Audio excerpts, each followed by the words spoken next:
আপনি কি জানেন মরুভূমির প্রাণী কিভাবে পানি পায়? যে জায়গায় পানি খুঁজে পাওয়া সবচেয়ে কঠিন, সেখানে তারা কিভাবে টিকে থাকে? চলুন আজ জানি মরুভূমির বেঁচে থাকার কৌশল। মরুভূমির প্রাণীরা কঠিন পরিবেশে টিকে থাকার জন্য অন্যান্য কৌশল ব্যবহার করে।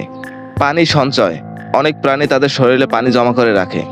উদাহরণস্বরূপ, উট তাদের কুজো চর্বি সঞ্চয় করে, যা প্রয়োজনে পানিতে রূপান্তরিত হয়। লুকানো পানি।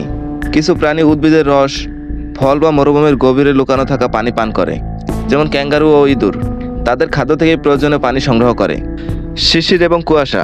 কিছু প্রাণী যেমন নাবিবিয়ার বিটল পোকা ভোরের কুয়াশা বা শিশির থেকে পানি সংগ্রহ করতে সক্ষম। তারা শরীরের উপর কুয়াশার পানি জমিয়ে মুখ দিয়ে সংগ্রহ করে। পানি ছাড়া টিকে থাকা কিছু প্রাণী যেমন স্কর্পিয়ন এবং গেকো খুব কম পানি দিয়ে দীর্ঘদিন সময় টিকে থাকতে পারে। তারা তাদের খাবার থেকে রক্ত পানি এবং শরীরের পানি ব্যবহার থেকে সীমিত রাখে। এভাবে মরুভূমির প্রাণী তাদের বেঁচে থাকার কৌশল রপ্ত করে। মরুভূমির কঠিন পরিবেশেও জীবন থেমে থাকে না। প্রাকৃতিক এই বিস্ময় অভিযোজন আমাদের শিখিয়ে দেয় যে বেঁচে থাকার মূল্যবান কৌশল।